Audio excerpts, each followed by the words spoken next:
In this video, I'll be solving the challenge of set.add, which is basically easy question because you are already aware of set now. So let's do that.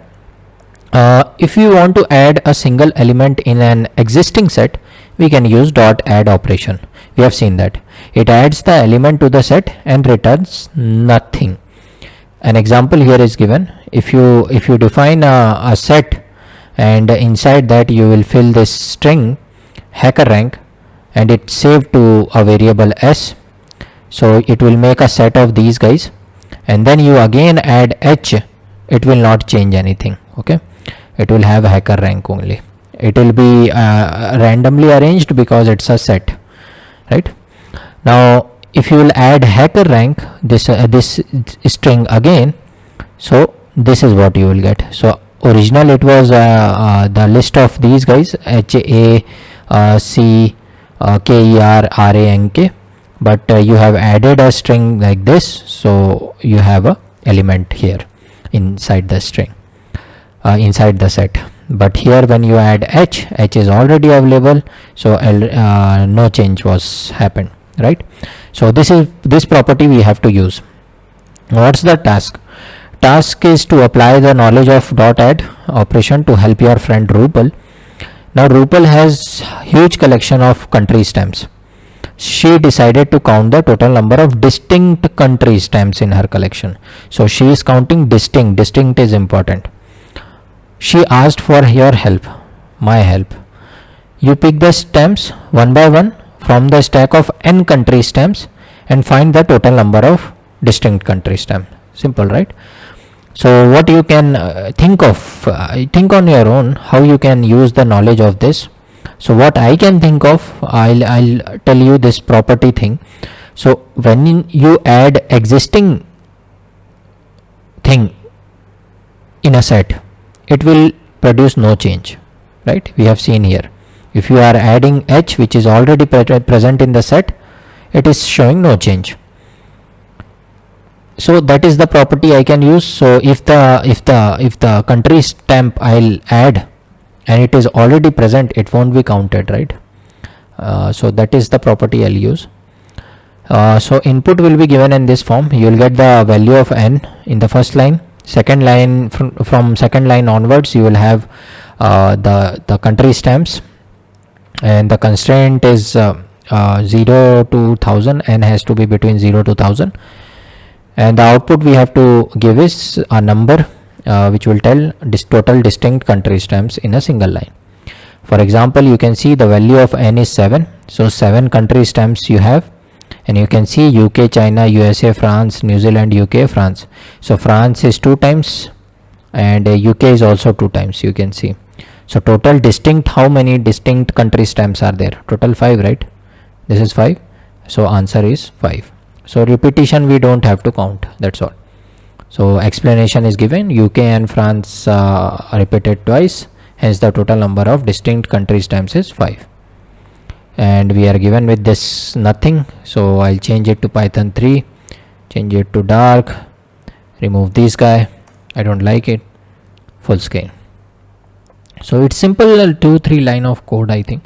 So first thing I'll do is I'll take the value of n, convert it into integer type, input like this, right? And then I'll run a for loop. I'll define a set, s is equal to set, and now I'll run a for loop in range is 1 to n plus 1. I like it from 1.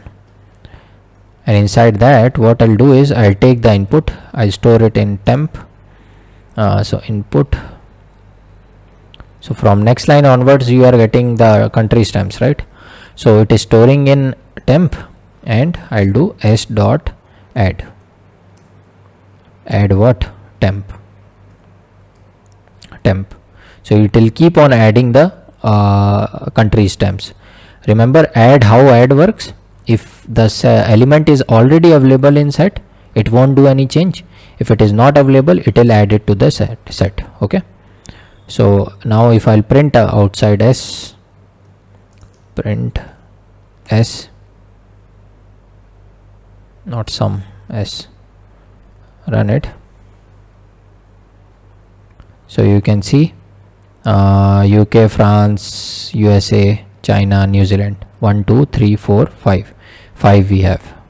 And here how many has been given? 7 has been given. 1, 2, 3, 4, 5, 6, 7. UK is 2 times, France is 2 times. So only 5. But we have to print the length, right? So length of S I'll take. Length of S.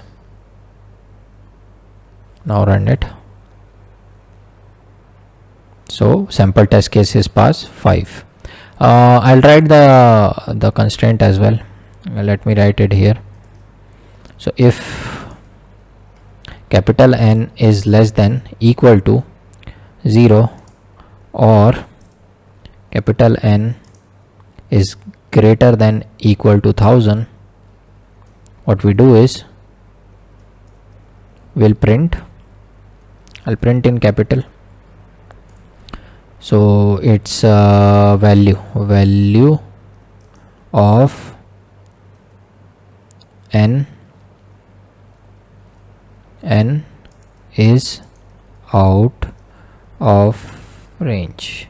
It's not required, but still I'll take it. So less than equal to, right? Because here it is allowed between 0 to 1000, not equal to. So yeah, that was it. So let's run it. Why this guy is appearing here? Okay, now it's fine. Congratulations, we have passed the sample test. Let me zoom out. Yeah, we have passed. This is the code, and I'll submit it. All the test cases are passed, and congratulations, we have finished, right? So this was it. Slightly simple problem because we have already dealt with sets in the previous problems. So this one is done. Let's move on to the next one.